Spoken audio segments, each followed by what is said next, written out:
एक पंक rock band खुद को जिंदा रहने की जद्दोजहद में पाता है जब वो एक नवनाजी स्किनहेड बार में एक हत्या को देख लेता है। पैसिफिक नॉर्थवेस्ट के एक सुनसान इलाके में भटकते हुए एक बैंड भयानक हिंसा का गवाह बन जाता है। चूंकि वे अकेले चश्मदीद हैं, इसलिए वे स्किनहेड्स के एक खौफनाक गिरोह के निशाने पर आ जाते हैं जो ये सुनिश्चित करना चाहते हैं कि सभी सबूत मिटा दिए जाएं। फिल्म की शुरुआत में हम एक रॉक बैंड से मिलते हैं। यह एक स्थानीय बैंड था जो छोटे बारों में काम करता था और अपना गुजारा करता था, लेकिन इस काम के चलते उनकी हालत कुछ खास नहीं चल रही थी। दिखाया गया है कि जब वे एक कॉन्सर्ट के लिए जा रहे थे, उनकी कार में पेट्रोल खत्म हो गया, जिसे वो किसी और की कार से चुरा लेते हैं और अपनी मंजिल पर पहुंच जाते हैं। वहां जाकर उन्हें एक बुरी खबर मिलती है कि उनका कॉन्सर्ट रद्द हो गया है। ये जानकर उन्हें बहुत दुख होता है।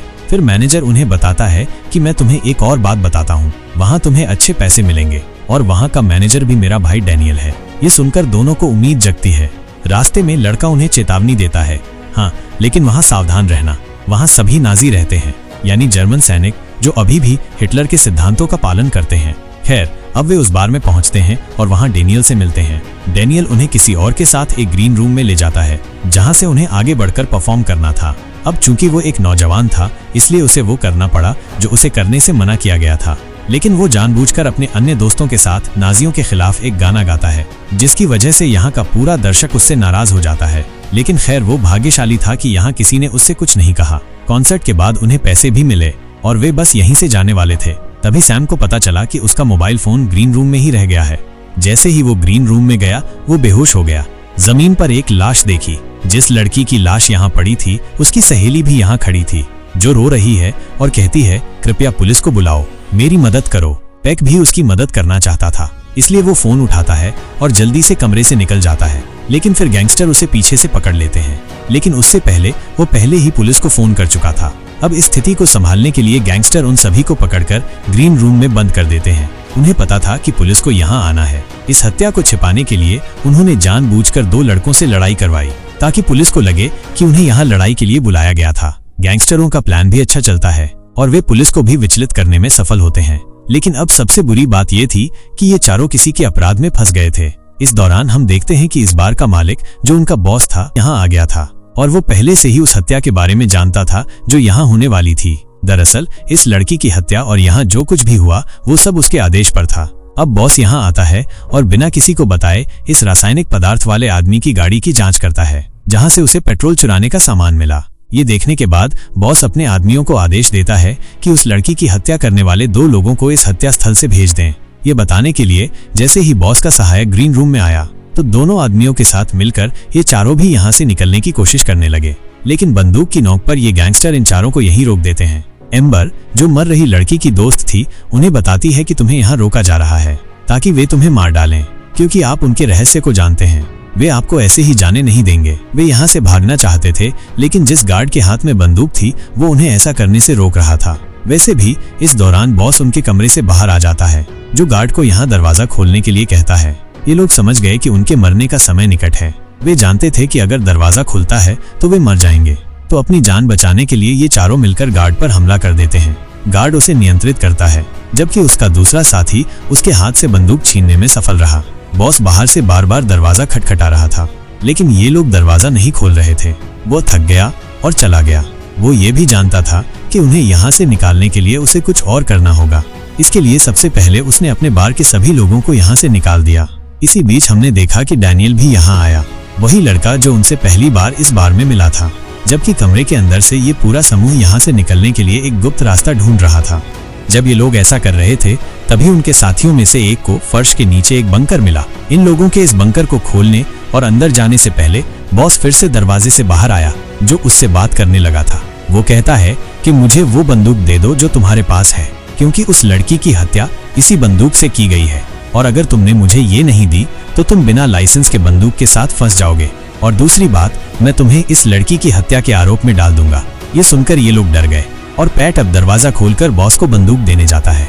एम्बर, जो कमरे के वेंटिलेशन पर खड़ी थी, बाहर की सारी स्थितियों को देख रही थी। वो देखती है कि लोग बॉस के साथ खड़े हैं, इन लोगों को मारने के लिए, जो उनके दरवाजे के खुलने का इंतजार कर रहे हैं। इससे पहले कि वो कुछ कह पाती, इन लोगों ने भी पैट का हाथ बंदूक के साथ पकड़ लिया था। वे उसे खींच रहे थे, लेकिन यहाँ उसके दूसरे साथी उसे बचाने लगते हैं और किसी तरह अपना हाथ अंदर डालकर वे दरवाजा बंद करने में भी सफल हो जाते हैं। लेकिन इस सब में पैट का हाथ बुरी तरह कट गया था और वो पीड़ा में था। जैसे ही उन्होंने दरवाजा बंद किया, गार्ड जिसे उन्होंने नियंत्रित किया था वो भी उन पर हमला करने वाला था। उसके हमले से बचने के लिए एम्बर उस पर हमला करती है। उसने उसके गले पर चाकू रख दिया था और एम्बर के हाथ से उस गार्ड की मौत हो गई। इन लोगों ने घबराहट महसूस की, लेकिन कहीं न कहीं ये लोग पहले से ही इस स्थिति के लिए तैयार थे, क्योंकि वे जानते थे यहाँ किसी की मृत्यु होनी ही है। वैसे भी ऐसा करने के बाद बॉस भी कमरे से बाहर चला गया था। उन्होंने यहाँ से निकलने का रास्ता ढूंढना शुरू कर दिया। फर्श के नीचे मिले बंकर में जाने का फैसला किया। उन्हें उम्मीद थी उन्हें वहाँ से निकलने का रास्ता मिल जाएगा, लेकिन जैसे ही ये लोग नीचे गए वे खुश हो गए ये देखकर कि ये जगह एक पूरी प्रयोगशाला थी जिसमें रासायनिक पदार्थ बनाए जा रहे थे। और असल में वो गैंगस्टर, वो बॉस, वो अपने व्यवसाय को छिपाना चाहता था। वो कह रहा था कि पुलिस को यहाँ नहीं आना चाहिए। अब डैनियल बॉस से बाहर मिलता है। बॉस डैनियल से कहता है, जाओ बैंड को उस कमरे से बाहर निकालो। डैनियल एक सवाल पूछता है, वो आखिरी बॉस के कमरे में क्यों है? जवाब में बॉस उससे झूठ बोलता है कि उसने हमारे साथी को मार डाला है। ये सुनकर डैनियल भी गुस्से में आ गया। उसने उन सभी को मारने का फैसला किया, लेकिन यहाँ बॉस ने उसे मना किया, उन्हें मत मारो, बस उन्हें बाहर निकाल दो। बॉस यहाँ से निकलने की कोशिश कर रहा था, लेकिन किसी भी तरह से सफल नहीं हुआ। तो अब उनके पास केवल एक ही रास्ता था कि ये लोग दरवाजा खोलने के बाद ही बाहर आएंगे। जैसे ही ये लोग बाहर आए, बॉस के सहायक ने उन पर कुत्ते छोड़ दिए। उसके एक साथी पर हमला करता है और उसे मार डालता है, जिसके बाद ये कुत्ता एम्बर पर भी हमला करता है, लेकिन एम्बर इस कुत्ते से अपना बदला लेती है। कमरे में प्रवेश करने पर उन्होंने देखा कि उनका एक साथी बाहर था। वो यहाँ से भागने की कोशिश कर रहा था, लेकिन बाहर जाने के बाद भी उसे बॉस के लोगों ने मार डाला था। वो अपने समूह को बचाना चाहता है और उसकी मृत्यु के बाद उन सबका साहस टूट गया है। अब बाकी के साथ जो लोग कमरे के अंदर वापस गए थे और उन्होंने कमरा बंद कर दिया था। बॉस डैनियल से कहता है, जाओ और उन्हें कमरे से बाहर निकालो। बहुत आसानी से कमरे का दरवाजा तोड़कर कमरे के अंदर जाता है कि वो उन सभी को मार डालेगा या किसी को चोट पहुंचाएगा। उसका साथी जिसका नाम एम्बर है, वो उसे रोकता है और बताता है, उन्हें मत मारो, वे निर्दोष हैं, बॉस ने उसे मार डाला है। ये सुनकर वो बहुत हैरान था। वह अपने साथी की हत्या की कहानी विस्तार से सुनना चाहता था, इसीलिए उसने दूसरी लड़की को भेज दिया। यहाँ से बाहर एम्बर बताता है, क्योंकि आप और एमिली यहाँ से भागने की योजना बना रहे थे। केवल बॉस को ही इसके बारे में पता था। बॉस उसे एमिली के भागने की योजना के बारे में पता चला, लेकिन वो नहीं जानता था कि वो तुम्हारे साथ भाग रही है। और जैसा कि आप जानते हैं, यह उनके समूह का एक नियम है कि कोई भी अपने समूह को नहीं छोड़ सकता। तो फिर उसने एमिली को मार डाला। दरअसल बॉस भी डर गया था कि अगर समूह का कोई सदस्य अपने समूह को छोड़ देगा, वो अपने समूह को छोड़ देगा, फिर भविष्य के लिए ये उसके लिए समस्या साबित हो सकता है। अब तक किसी को नहीं पता था कि एमिली डैनियल के साथ भाग जाएगी। यहाँ डैनियल जब वो अपने दूसरे साथी को बाहर भेजता है, उसे देखकर बॉस समझ गया कि कुछ पक रहा है अंदर। वो अंदर नहीं जाता है और हस्तक्षेप नहीं करता है, लेकिन बाहर से वो डैनियल की कार की जांच करता है। जब उसने जांच की, उसे डैनियल का सामान कार के ट्रंक में मिला और साथ ही उसके साथी का सामान और उसकी एक तस्वीर। ये देखकर वो समझ गया कि जो भागने वाला था कोई और नहीं था, वो भी डैनियल की जान के पीछे है। दूसरी तरफ ग्रीन रूम में डैनियल ने फैसला किया था कि वो सभी को यहाँ से बाहर निकालेगा, जीवित और स्वस्थ। लेकिन जैसे ही वो बाहर आने लगा, उसे उसके ही लोगों ने मार डाला, क्योंकि वो नहीं जानता था कि बॉस सारी सच्चाई जानता है और अब वो भी उसकी जान के पीछे है। बाहर ये लोग चले गए थे। ये लोग हिम्मत करते हैं आगे बढ़ने के लिए, लेकिन दुर्भाग्य से गैंगस्टर उन पर फायर कर देते हैं, जिसके कारण सैम भी मारा जाता है।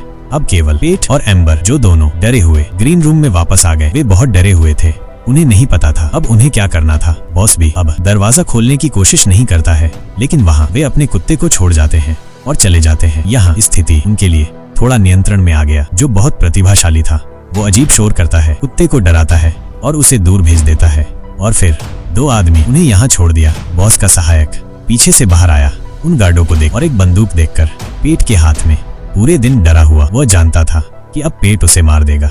रासायनिक पदार्थ बनाने और तस्करी करना यही था उनका धंधा, इसलिए वो नहीं चाहता था कि पुलिस यहाँ आए और सबको पकड़ ले। और क्योंकि एक रॉक बैंड को पहले ही बॉस के बारे में सारी सच्चाई पता चल चुकी थी, इसलिए वो उन्हें भी जिंदा नहीं छोड़ना चाहता था। वो इस ग्रुप को ऐसे मारना चाहता था कि किसी को उस पर शक न हो। बॉस के असिस्टेंट ने बताया कि इसलिए उसने आपकी कार, पेट्रोल और चोरी का सामान उसके घर के बाहर छोड़ दिया और उसने सबको कुत्तों के हवाले कर दिया। पेट्रोल चुराने आए थे, जिसकी वजह से कुत्तों ने उन पर हमला कर दिया और उनकी मौत हो गई। कि इसके बाद वो सारे रासायनिक पदार्थ भी अपने घर के बाहर रख देगा। उसकी योजना काफी हद तक काम कर गई थी, लेकिन उसके पालतू कुत्ते पेट और एम्बर की मौत से पहले उसे पूरी योजना पता चल गई। फिर वो बॉस के असिस्टेंट के साथ उसके घर के बाहर गया। वो यहाँ आ सकते थे और उसे मार सकते थे क्योंकि उनका मकसद पूरा हो चुका था, लेकिन उन्होंने फिर भी उसे नहीं मारा। एम्बर ने उसे इस शर्त पर छोड़ दिया कि वो जाएगा और इन सारी कहानियों को बताएगा। इस बीच बॉस के कुछ लोग उन्हें यहाँ आते हुए देख लेते हैं। वो उन्हें मारने के लिए यहाँ आ रहे थे, लेकिन यहाँ एम्बर ने अपनी बंदूक से उन्हें मार दिया।